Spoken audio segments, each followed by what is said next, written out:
जब भी गुजरात का चुनाव आता है, भारतीय जनता पार्टी, नरेंद्र मोदी जी और उनका जो इकोसिस्टम है वो नए नए थ्योरीज सामने लाता है। पिछले गुजरात चुनाव का मैं आपको उदाहरण दूं, आपको तो याद होगा। अचानक एक दिन नरेंद्र मोदी जी का जो एक इकोसिस्टम है अचानक बोलता है कि साहब एक डिनर हुआ जंगपुरा में कहीं, जिसमें इस देश के पूर्व सेनाध्यक्ष जनरल दीपक कपूर, जिसमें इस देश के पूर्व प्रधानमंत्री डॉक्टर मनमोहन सिंह और अनेक प्रबुद्ध वर्ग के नागरिक शामिल हुए। और वो षड्यंत्रकारी एक डिनर था, उसमें षड्यंत्र रचा जा रहा था कैसे मोदी जी को हराना है। पाकिस्तान भी उसमें शामिल था। इस निम्न स्तर की थ्योरी के खिलाफ जब हमने आवाज उठाई, नरेंद्र मोदी को माफी मांगनी पड़ी डॉक्टर मनमोहन सिंह से गुजरात चुनाव के बाद संसद में। यह आपको तो याद ही होगा। बहुत कम होता है ऐसा कि नरेंद्र मोदी जी माफी मांगते हैं, गलतियां 1000 करते हैं, माफी एक बार मांगते हैं। फिर से गुजरात चुनाव आ रहा है, फिर से वही थ्योरी शुरू हो गई। हर बार गुजरात चुनाव जब आता है तो कभी अंसारी जी का नाम लेकर शुरू हो जाएंगे, कभी स्वर्गीय अहमद पटेल जी का नाम लेकर शुरू हो जाएंगे।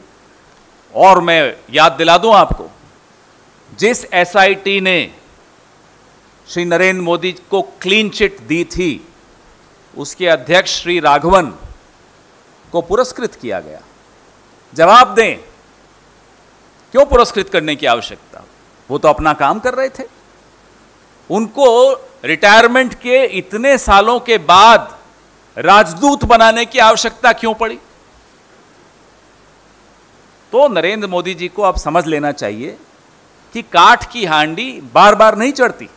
हर बार चुनाव आता है तो आप कभी किसी मुस्लिम नेता का नाम जरूर लाएंगे। आपको 8 साल में आपने कोई अच्छा काम नहीं किया जो दिखाकर आप जीत सके अगला चुनाव। हर बार आपको पाकिस्तान की शरण में जाना होता है, हर बार आपको हिंदू मुसलमान करना होता है, हर बार आपको षड्यंत्र दिखाना होता है कि मेरे खिलाफ षड्यंत्र हो गया। आप कौन हैं? आपके पहले क्या कोई प्रधानमंत्री नहीं था इस देश में, या आपके बाद कोई प्रधानमंत्री नहीं होगा इस देश में? सारे षड्यंत्र आपके खिलाफ हैं। और माफ कीजिएगा, मैं आपको यह बता दूं, अगर नरेंद्र मोदी जी की राजनीतिक जो तरीका है कांग्रेस पार्टी अख्तियार करती जब हम सत्ता में थे यूपीए में, तो आप मुख्यमंत्री नहीं रह सकते थे।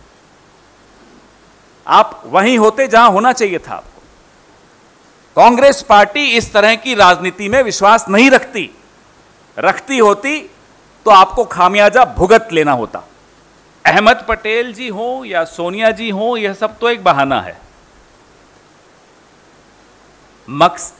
जो असली है वो गुजरात चुनाव निशाना है। तो और मैंने आपको एक पैटर्न बताया आज। अभी तो मैंने 2 पैटर्न बताया आपको, 2017 का और अब 2022 का। उससे भी पहले जब ये मुख्यमंत्री थे जनाब, तब का भी पैटर्न अगर आप उठाकर देख लेंगे, हर चुनाव से पहले एक षड्यंत्र दिखा देते थे। खतरा है, नरेंद्र मोदी जी को खतरा है, उनके खिलाफ षड्यंत्र रचा जा रहा है। तब सिर्फ मुख्यमंत्री थे तो अगल बगल के देशों का इशारा कर देते थे। अब वो प्रधानमंत्री हो गए हैं तो अब तो ग्लोबल कॉन्स्पिरेसी है। आप हैरान हो जाएंगे, थोड़ी दिनों में शायद आ जाएगा कि साउथ पोल से कॉन्स्पिरेसी हो गई, नॉर्थ पोल से कॉन्स्पिरेसी, पूरा विश्व कॉन्स्पिरेसी कर रहा है नरेंद्र मोदी जी के खिलाफ। ये इनका पुराना ढर्रा है। और अफसोस की बात है, हमने सोचा 8 साल हो गए सरकार चलाते हुए तो ढर्रा बदलेगा, अब तो कुछ दिखाने को होगा कि भाई मैंने किसानों के लिए कर दिया, नौजवानों के लिए कर दिया, अर्थव्यवस्था के लिए कर दिया। अब वो दिखा के चुनाव जीतेंगे, वो अब कर नहीं पा रहे। अभी मैं पिछले हफ्ते गुजरात में था, हाईवे पर जाम था। हाईवे से निकलकर मैं बगल के रास्तों से लोगों ने, लोकल्स ने बताया कि यहां से चले जाइए। सड़कों की हालत अगर आप देख लेंगे तो आपको बिहार की सड़कें पसंद आ जाएंगी। यह हालत थी सड़कों की। तो आप 30 साल 28 साल से आप गुजरात में, आपकी पार्टी की सरकार है, गुजरात की असलियत सबके सामने है। अब उस असलियत को ढकने के लिए ये इस तरह की थ्योरीज लाते हैं कि आप मेरे खिलाफ षड्यंत्र हो गया, इसमें मुसलमान जरूर नाम आएगा कि मुसलमान शामिल थे, विपक्ष शामिल था, कभी अंसारी जी, कभी अहमद पटेल जी, कभी डॉक्टर मनमोहन सिंह, और तो और पूर्व सेनाध्यक्ष जनरल दीपक कपूर भी इनके खिलाफ षड्यंत्र कर रहे थे। बताइए, इससे ज्यादा छुई मुई प्रधानमंत्री मैंने नहीं देखा। न निंदा सुन सकते हैं, न पत्रकारों के सवाल ले सकते हैं, न विपक्ष के सवाल ले सकते हैं। आपने तो देखा कि भाई कौन कौन से शब्द असंसदीय हो गए।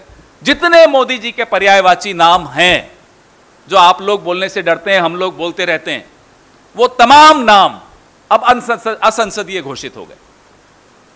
ऐसा प्रधानमंत्री देखा क्या आपने? चीन से जब हिंदुस्तान का युद्ध हो रहा था, 62 का युद्ध, तब संसद के भीतर अटल जी ललकार रहे थे जवाहरलाल नेहरू जी को।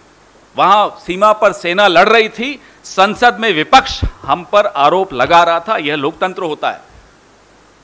और पार्लियामेंट स्ट्रीट थाने पर जनसंघ का प्रदर्शन चल रहा था, प्रचंड प्रदर्शन चल रहा था, यह होता है लोकतंत्र। आज के प्रधानमंत्री सवालों से घबरा जाते हैं, टेलीप्रॉम्प्टर के बगैर कांपने लग जाते हैं। ये कैसा प्रधानमंत्री इस देश को मिला? भाई 8 साल हो गए, अब भी सवाल नहीं लोगे? अब भी षड्यंत्र षड्यंत्र षड्यंत्र रटते रहोगे? सामने आइए, पत्रकारों के सामने आइए। अपने ही हैं, कोई पाकिस्तान के नहीं है, मुझे तो नहीं लगता इनमें से कोई पाकिस्तान का है, सब हिंदुस्तान के पत्रकार हैं, इनसे सवाल लीजिए।